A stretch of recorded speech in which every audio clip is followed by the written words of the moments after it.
आम आदमी पार्टी कार्यालय में आम आदमी पार्टी के नेता प्रवक्ता विधायक सौरभ भारद्वाज ने प्रेस कॉन्फ्रेंस कर बीजेपी शासित एमसीडी पर निशाना साधते हुए कहा कि ईस्ट दिल्ली में गंदगी का भरमार है और सांसद निधि से वहां पर गाड़ियां खरीदी गई हैं, लेकिन फिर भी कूड़े को नहीं उठाया जाता है। जबकि वहां के एमसीडी कर्मचारियों से जब बात की गई तो उन्होंने यह कहा कि हमारे पास कूड़ा उठाने के लिए गाड़ी की व्यवस्था नहीं है। इसको लेकर के सौरभ भारद्वाज ने बीजेपी सांसद मनोज तिवारी से सवाल पूछा है कि आखिर क्या कारण है जो आपने अपनी निधि से उनको 200 गाड़ियां खरीद करके दी, उसके बाद भी ईस्ट दिल्ली की गंदगी साफ नहीं हो रही है, या ईस्ट दिल्ली के एमसीडी सांसद को बेवकूफ बना रही है, या सांसद एमसीडी को बेवकूफ बना रहे हैं, दिल्ली की जनता को बेवकूफ बना रहे हैं। बीजेपी सांसद मनोज तिवारी बहुत सुर्खियों में आए। ईस्ट दिल्ली में सबसे ज्यादा कूड़े की गंदगी है। बीजेपी शासित एमसीडी पूरी तरह से दिल्ली में गंदगी फैला रही है। ईस्ट दिल्ली के कर्मचारी का कहना है कि उनके पास कूड़ा उठाने के लिए गाड़ी नहीं है, लेकिन सांसद निधि के फंड से 200 कूड़े की गाड़ियां खाली पड़ी है। अब मनोज तिवारी बताएं कि आप करोड़ों रुपए जब गाड़ियों के लिए दे रहे थे तो क्यों नहीं पता किया कि ईस्ट एमसीडी बताएं ये पैसा कहां गया। संवाददाता रिया शर्मा की रिपोर्ट। ये जो मास्क का चालान सौरभ जी 500 से बढ़ा करके 2000 रुपए कर दिया है, अगर किसी जनता के पास 2000 रुपए नहीं है तो इसके लिए क्या प्रावधान है? बिल्कुल, देखिए, अगर जिसके पास 2000 रुपए नहीं है उसके पास 10 रुपए होने चाहिए मास्क खरीदने के लिए, ये प्रावधान है। 10 रुपए की गारंटी में आप 2000 रुपए के चालान से बचेंगे जी। यही तरीका है। और एक सवाल और सौरभ जी, जैसे रेड लाइट ऑन और गाड़ी ऑफ के प्रावधान में जिनकी गाड़ियां नहीं बंद होती उन्हें गुलाब का फूल दिया जाता है, ऐसे में अगर जो मास्क नहीं लगाया है तो उनके लिए क्या कुछ तरीके? मैडम, उसको गुलाब का फूल देने जाएंगे तो उससे कोरोना होने का खतरा है। हाँ जी। क्योंकि वो बिना मास्क के घूम रहा है, वो तो टाइम बॉम्ब है ना। वो तो आप ये समझिए, वो तो कोरोना को स्प्रेड करने के लिए बाजार में उतरा हुआ है। तो मुझे लगता है इसके लिए सब पॉलिटिकल पार्टीज को लोगों से निवेदन करना चाहिए। और देखिए, सरकार को 2000 रुपए की कतई जरूरत नहीं है। हमें आपका किसी का 2000 रुपए नहीं चाहिए। वो वैसे भी चालान पुलिस वाले कर रहे हैं, पुलिस वालों के पास जाएंगे। हम तो चाहते हैं कि किसी का 2000 रुपए का चालान ना कटे, सब लोग मास्क पहने। और एक सवाल और सौरभ जी, विपक्ष कह रहा है कि 2000 रुपए के चालान से भ्रष्टाचार और फैलेगा। अब देखिए, भ्रष्टाचार फैलाने वाले तो विपक्ष की सरकार के, दिल्ली पुलिस के अधिकारी और कांस्टेबल्स होंगे।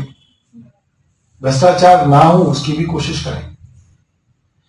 निकालें एक हेल्पलाइन कि भाई अगर आपसे कोई पैसे मांगता है पुलिस वाला इस तरीके से, तो आप उसकी वीडियो बना के भेज दें, उसकी ऑडियो रिकॉर्डिंग बना के भेज दें, उसके ऊपर कार्रवाई करें। तो अभी ये एक दो लोगों पे कार्रवाई हो जाएगी तो फिर ये इसके ऊपर। मैंने एक और सुझाव दिया मैंने आज केंद्रीय गृह मंत्री जी को और पुलिस कमिश्नर साहब को एक सुझाव दिया है कि दिवाली से करीब 3 हफ्ते पहले से मैं ये देख रहा हूं कि दिल्ली की मेन रोड्स पे जगह जगह पुलिस ने बैरिकेडिंग की हुई है। 1-1 किलोमीटर की लंबी लाइनें दिवाली से पहले लग रही थी। जब हम रेड लाइट पे इंजन ऑफ करा रहे थे तो रेड लाइट के बिना ही लोगों की गाड़ियां खड़ी हैं, 20-20 मिनट खड़ी हैं सड़कों पे।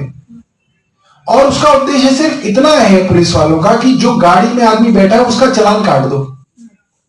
अब वो गाड़ी में बैठा हुआ आदमी 95% मैं आपको कह सकता हूं वो लोग होते हैं जो वैसे भी अपने घर में एक साथ रह रहे हैं, परिवार के लोग होते हैं, अपने घर में बिना मास्क के वो एक कमरे में रह रहे हैं।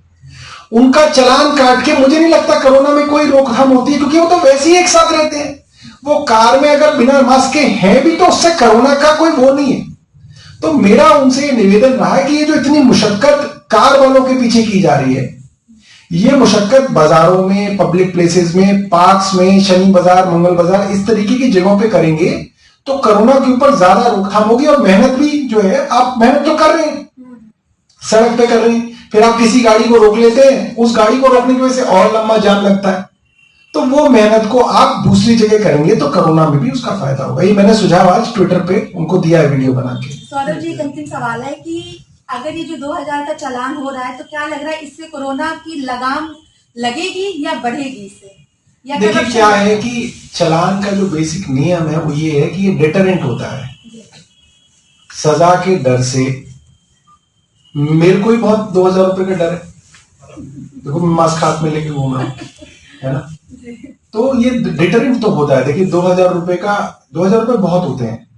कोई भी आदमी एक बार देगा तो कम से कम 3 हफ्ते तक सारे रिश्तेदारों को बताएगा कि मेरा इन्होंने चालान काट दिया 2000 रुपए का, और उसके रिश्तेदार भी फिर ये पहनेंगे। तो अपनी मतलब की जिंदगी बचाने वाली चीज है, सबके लिए है। और इसके अंदर सरकार को पैसे का कोई लोभ नहीं, सिर्फ ये है कि लोग इसको चालान के डर से लोग मास्क पहने।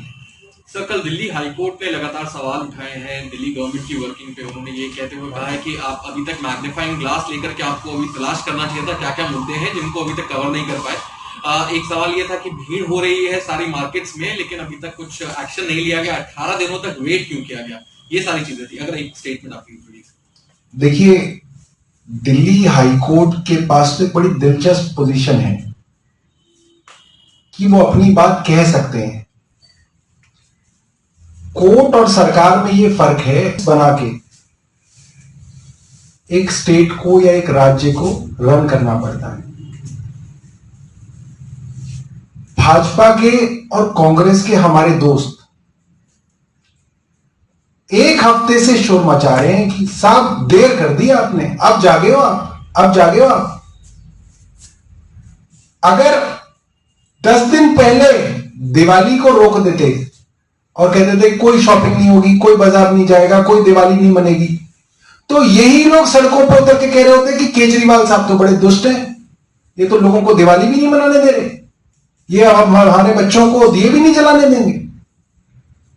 और अब दिवाली ठीक ठाक मन गई तो कह रहे हैं साहब आपने पहले क्यों नहीं किया। ठीक है, छठ पूजा के ऊपर रोक लगा दी तो वही कांग्रेस बीजेपी वाले लोग उसी डिबेट पे 5 मिनट पहले कहते हैं कि पहले क्यों नहीं किया तुमने कुछ, और उसी डिबेट पे उसी एंकर के सामने 5 मिनट बाद कहते हैं छठ पूजा पे रोक लगा दी तुमने, तुम तो बहुत दुष्ट हो। तो ये दोहरे मापदंड को सहकर इसको बैलेंस करना सरकार का काम है। अब आप ये देखिए कि कोर्ट में आईसीयू बेड्स को जब सरकार कन्वर्ट करना चाहती थी कोविड में और अस्पतालों के ऊपर अंकुश लगाना चाहती थी कि 80% बेड आईसीयू के कोविड पे रहे, तो कोर्ट ने उसके अंदर हस्तक्षेप कर दिया, कोर्ट ने उस रोक को हटा दिया, सरकार के हाथ से चीज निकल गई, सरकार को दोबारा कोर्ट में जाना पड़ा। अब हम तो कोर्ट को ये नहीं कह सकते ना कि भाई आपको क्या जरूरत थी वो काम करने की, जवाबदेही सारी सरकार की है। कोर्ट की पोजीशन एक अलग लेवल की पोजीशन है, तो सरकार को सारी की सारी चीजें बैलेंस करके करना पड़ता है। और सरकार तो गालियां सुनने के लिए बनती है, हम जनता की भी गालियां सुनेंगे, अपोजिशन की भी सुनेंगे, कोर्ट की भी सुनेंगे और बैलेंस करके जो है आगे बढ़ेंगे। धन्यवाद।